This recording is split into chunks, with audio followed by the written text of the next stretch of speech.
There is no way in the world that I saw this coming, Randy. It's July 26th. Is that what it is? It's the 26th. It is. We're in the last week of the month. We're headed into, what is it? Are these the dog days of summer? Is that what they call I've this? heard Is that that phrase. August? Yeah. Yeah. I don't know. Yeah. I don't know what that means. Do you know what it means? No, I just think it means we need to stay in the shade and drink a lot of cool drinks to kind of stay hydrated. You know, that's my thought. You know my rule, man. Beer, water, beer. That's right. Yeah, rotate them. Yeah, then. That's right. Beer, water, beer. And I can do it all day long, I think. Hey, Teddy, where are we anyway? It's a Monday. And so what show are we on today? What is this? What are we doing here, my friend? Well, this Wednesday, we got Jim Martineau of Martineau Recruiting coming on. This is going to be a really cool conversation, but we'll talk about that in a few minutes. Yeah. So why don't you tell the folks who you are and what you're all about? Well, yeah, it's our Monday conversation. It's about a 15-minute short little burst of a story or two, and we'll talk about our guest and the topic, and then also maybe offer a pointer or two for you as you go about your job search. So, but yeah, Randy Wooden with Goodwill Industries, Northwest North Carolina. I'm the director of our professional center. So we help folks who are in a job search. That's what Goodwill does. We also help train people to develop new skills so they can improve their career. But my role really is to help professionals conduct a more effective job search. And so we do that. It's free. Just reach out to me. We're happy to help you. Yeah. And we have a number of clients from all different industries and functions. So just know that we're here as a resource. We'd love to help you, and reach out, and we're happy to get things started. So Teddy, how about yourself? Well, for those who don't know who I am, I'm Teddy Burriss. I'm a LinkedIn strategist, trainer, and coach. And what that means is I teach business professionals who want to use LinkedIn as a business tool. And everything I do is wrapped around the 3 foundational points of LinkedIn, which is called presence, network, and reputation through engagement. We do one-on-one coaching. We do corporate training. We have a monthly webinar series. At the end of the day, what I love to be able to say is I help someone get more value out of LinkedIn. So that's who we are and what we do at Burriss Consulting. Right now, we're going to talk about Randy's story. So what is the story you have this week, buddy? You know, think back, it seems like yesterday when COVID hit, and I know we've got this Delta variant and cases are on the rise. And so who knows what the future holds. But looking back, everybody got sent home back around March or so of 2020. Including me, and your business dried up on the vine in terms of face-to-face sessions. And so we had to rethink, how are we delivering our services and doing it remotely? So that's what started our show, actually, our Wednesday show. But to hear recently, as of this past week, I returned to the office on a pretty regular basis. So that's been a change. And I was actually having a conversation the other day with a client. And so he was asking about, you know, what's Goodwill doing in terms of the face-to-face, that kind of stuff. And so I mentioned that I'd been working from home really for the last year and a half, several months. And he said, do you miss it? Do you miss going back? And that whole thing. And it made me reflect, Teddy. It was something that I shared, I haven't talked about in years. But I'd been self-employed for a very long time. And I'm a pretty independent guy, you know, an only child, that kind of a thing. And you kind of learn to do for yourself and make things happen. And when Goodwill hired me, I had people say, Randy, why would you ever want to give up working for yourself to go to work for a company? Yeah. Because for so many people, it's their dream to be self-determining and that kind of thing. And I said, I get what you're saying. I said, apart from the finances, and that's a big consideration, one of the main things that I had missed working alone was I felt like I was on an island. And maybe you feel like that at times too, somewhat. Now, thanks to LinkedIn and social media, you can engage with people. But if you think back to 2010, 11, 12, yeah, social media was there, but it wasn't as prevalent as it is today, certainly on the professional side of things. And that was something I'd missed, was that camaraderie, the learning from other people, that engagement that I lacked when I was a lone wolf.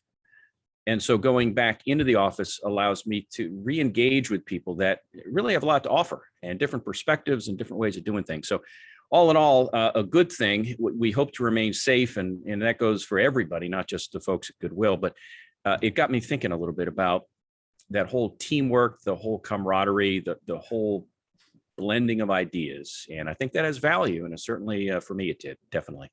Yeah, I'm with you, buddy. I'm with Yeah. you. So, and by the way, I'm not trapped where I'm at. I can knock on that door and ask her to let me out anytime I want. You slide a pizza under the door. Is that what they do? Pop-Tarts, man. She serves Slide the Pop-Tarts under the door. There you go.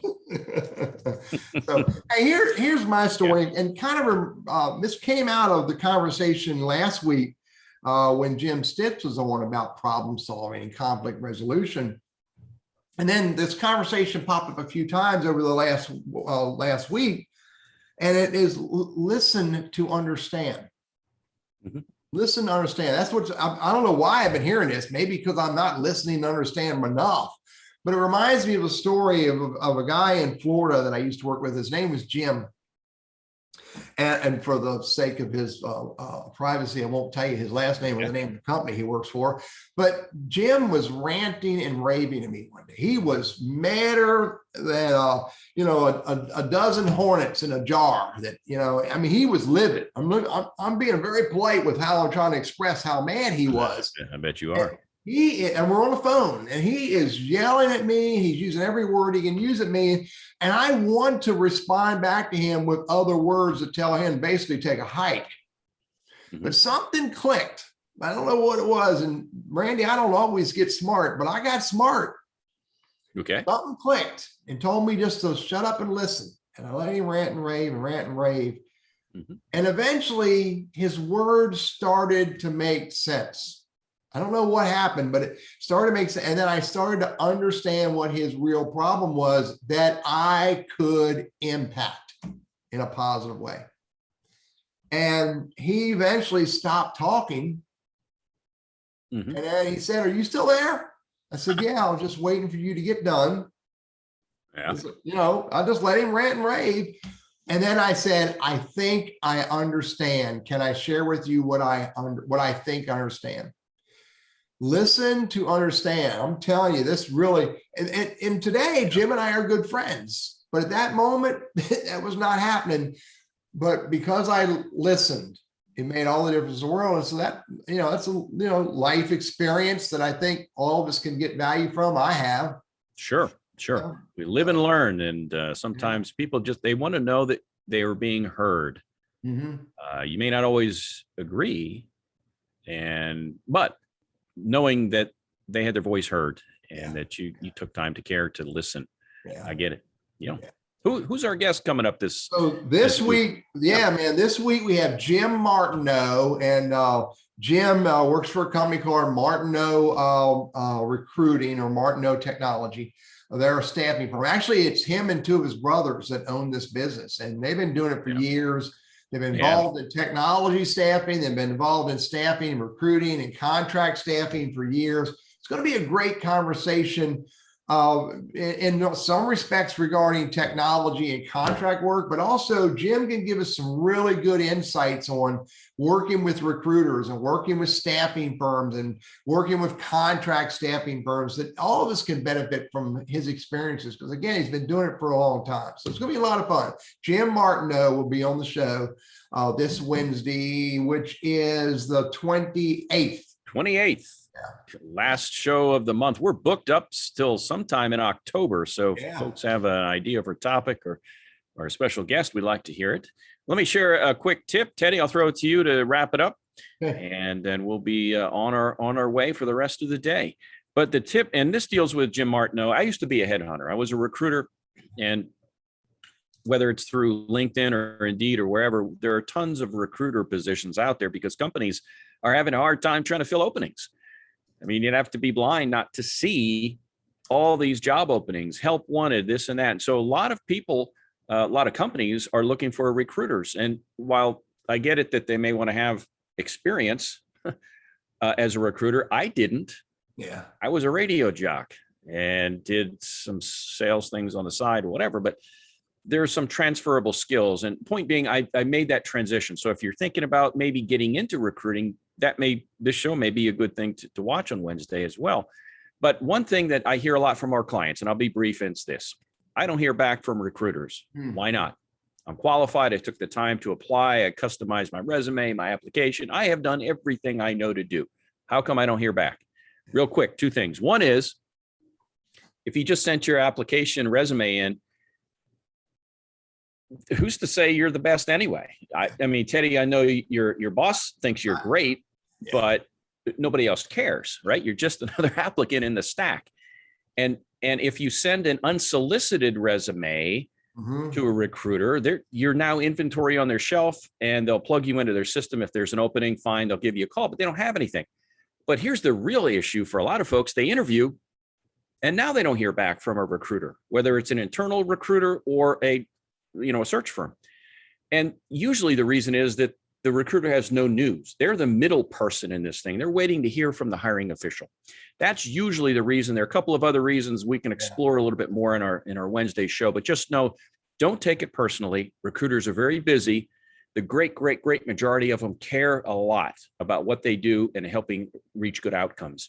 So don't take it personally. Just know you got to work your system.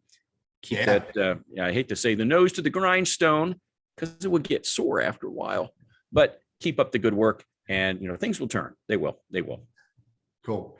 Hey, here's a tip that that I want to share. Keep learning. I'll give you two examples. All right. So I'm not pitching this as I'm not proposing that people subscribe to the tools I use, but I got this new tool called Rocketbook Wave. It looks like a book, Randy. This looks like a pen. So it's a tablet and a pen, But what's really cool about this, without showing you my scribbles, is when you take a picture of this, it automatically sends my notes into, I'm an Evernote guy. So I can actually write my notes, and then I can put them in Evernote instead of always having to be banging on the keyboard, and I can record all. I'm with you, buddy. I'm with you, but I got tablets too for some stuff. But the stuff that I want to record for my client engagement all goes in Evernote. My point, learn something new. I'm testing out, experimenting with this new thing called Rocketbook Wave. It's a notebook. And Randy, you write your notes, and when you fill the book up, you put it in the microwave, you heat it up, and the pages go blank again. Aha. And you start over again. Oh. You got to use this fancy damn friction pen.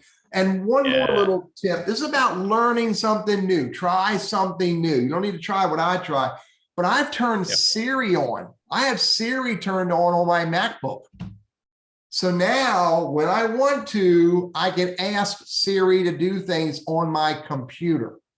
Set an appointment, take a note, open an email, make a phone call. Try something new, learn something new every day. If you speak a little louder, my phone will come on. Yeah. Just as a quick aside, my boss's name is Sherry. Oh, it's not doing it now. Anyway, I can't tell you how many times if I mention her name, if I'm talking with a client or whatever, but it'll pop on. My phone will come on. You go, hey Siri. Yeah, exactly. Yeah. Hey, Sherry. And it'll come on. But anyway, I know we're getting short on time. Teddy, I'll let you go for now. We'll see you on Wednesday. Anything else for the good of the order? With Jim Martineau. So I'll see you by then. Take care, buddy. Have a good one. Bye.